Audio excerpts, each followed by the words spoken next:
Los 80s están plagados de clásicos inmortales que cautivaron a sus contemporáneos y a las generaciones venideras. Pero a veces, detrás de estos gigantes, se esconden joyas más humildes, pero no por eso menos dignas de apreciación, y sin las cuales estos clásicos no hubieran visto la luz. Así que hoy en el Peliclub les presentamos The Last Starfighter. Now I need an ear job. I'm dying here. Dying. Alex! Lewis, you're having a terrible nightmare. Go back to sleep.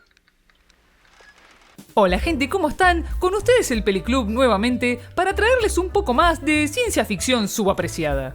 En esta ocasión les traemos esta película de 1984 dirigida por Nick Castle.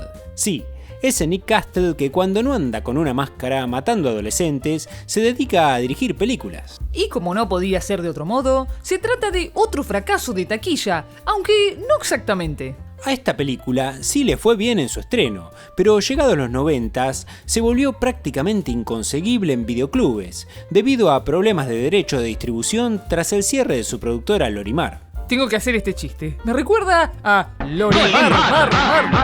A mí me recuerda a esta marca de galletita. Y se preguntarán, ¿de dónde sacó el Peliclub esta película?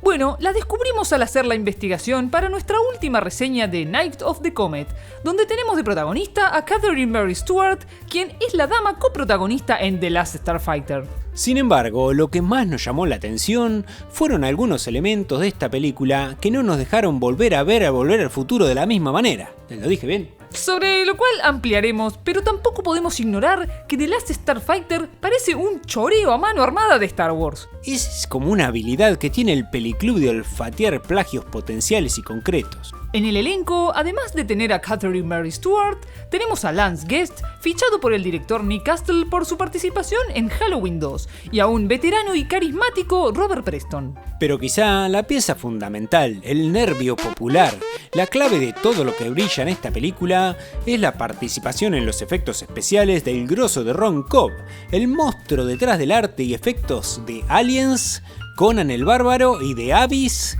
entre otras espectacularidades del séptimo arte. Y para la banda sonora, el señor Nick Castillo eligió específicamente a Craig Safan, y podríamos decir que la música zafa.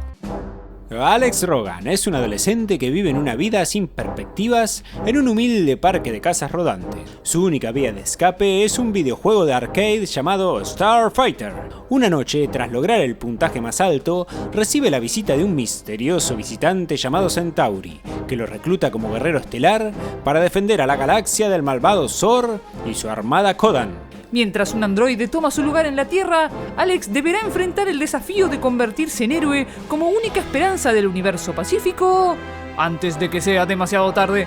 Bueno, a todo esto, ¿y cómo surgió la idea de esta película? Todo comenzó cuando el guionista Jonathan R. Betuel seducía la vida como taxista. Eran las 10 de la noche, piloteaba mi nave. De hecho, escribió el primer borrador del guión mientras conducía su taxi, lo cual tiene doble mérito porque no debe ser nada fácil escribir mientras manejás sin chocar. Según Betuel, entre salas de videojuegos y sus lecturas relativas a la leyenda del rey Arturo, se imaginó cómo un videojuego podría funcionar metafóricamente como la famosa espada en la piedra, sirviendo así como una prueba para probar la valía de un personaje. Up to your old Excalibur tricks again, eh, Centauri?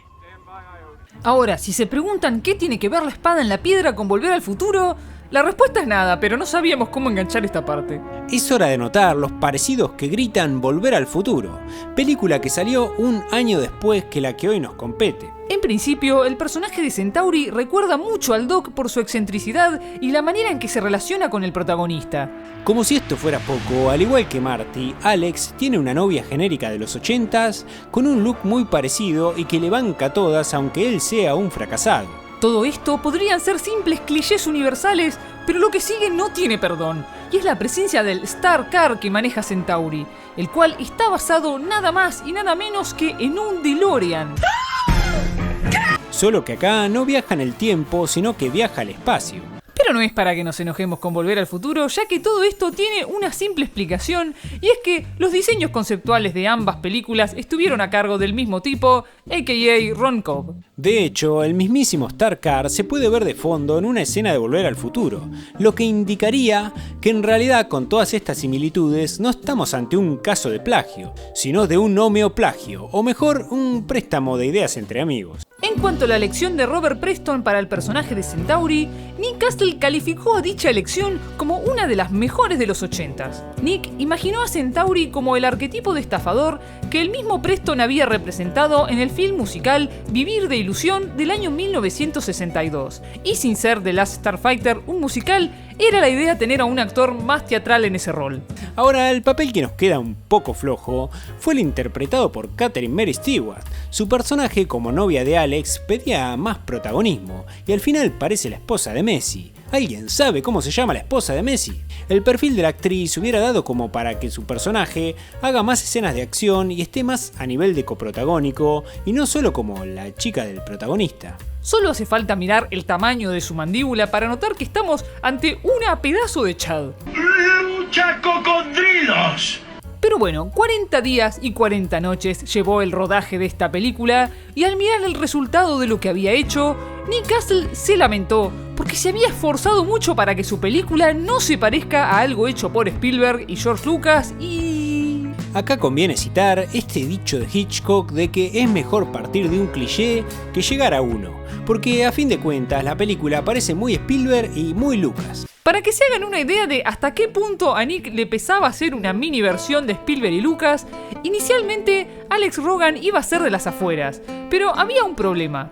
Prácticamente todas las películas de esa época en las que aparecía el nombre de Spielberg se ambientaban en las afueras. Así que a Nick se le prendió la lamparita y cambió la ubicación del hogar de Alex a algo re distinto, un parque de caravanas. Que por fuera se ven así, pero por dentro se ven así.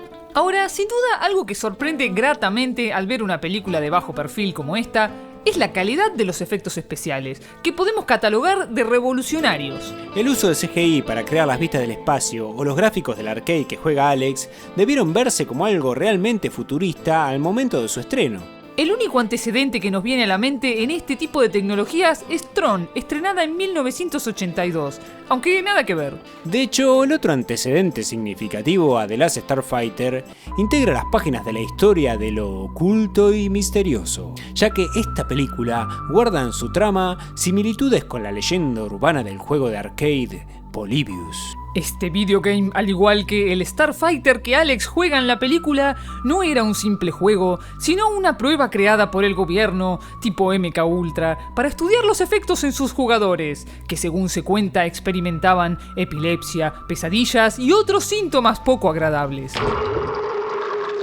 Por desgracia, ninguno de ellos reportó ser reclutado por Centauri para defender la galaxia. Volviendo a The Last Starfighter, es cierto que visual y temáticamente se parece mucho a Star Wars, pero este elemento de basar su trama en la inclusión de un videojuego de arcade la vuelve original, siendo que tampoco se había usado mucho ese recurso para ese entonces. Eso sí, la película se nos hizo muy corta para todo lo que necesitaba desarrollar. El tema es que la trama se divide entre las aventuras del protagonista en el espacio y las tertulias del clon del protagonista en la Tierra, y termina siendo más interesante esta subtrama que la trama principal en el espacio. Sin dudar ni titubear, las escenas más divertidas son las que involucran a este clon robot llamado Unidad Beta, que de hecho terminó teniendo mucha más participación que la planeada, después de que en las proyecciones de prueba el público evidentemente tuviera nuestra misma impresión. Así que varias de sus escenas fueron rodadas cuando la película estaba casi terminada para satisfacer a la plebe. En cambio, donde tendrían que haber ido nuestras expectativas, hay situaciones que están tan resumidas que no generan ningún impacto emocional. Te presentan a un montón de personajes que los vuelan de un plumazo y la película sigue con otra cosa, y vos tipo coso. Pero claro, es que no adquirieron mi curso de guión cinematográfico para escribir historias de misterio y suspense, que sirve para escribir todo tipo de historias, porque no solo de letras se escriben los guiones, sino del suspense, que es el que genera la tensión. Link en la descripción. porque... Gracias, vuelvan pronto. Pero... Si la película hubiera tenido más del clon reemplazando al protagonista en la Tierra, la hubiésemos puntuado con 1 o 2 pelícanos extra, pero aún así es un deleite visual y nos divirtió más allá de sus defectos. Por todo esto, The Last Starfighter se merece 3 pelícanos. Y no desesperen que pronto vamos a volver con alguna que otra reseña, probablemente de terror porque amerita Baltar. Hasta la próxima, pelícanos. Chau, chau. ¿Qué es lo que hace un taxista?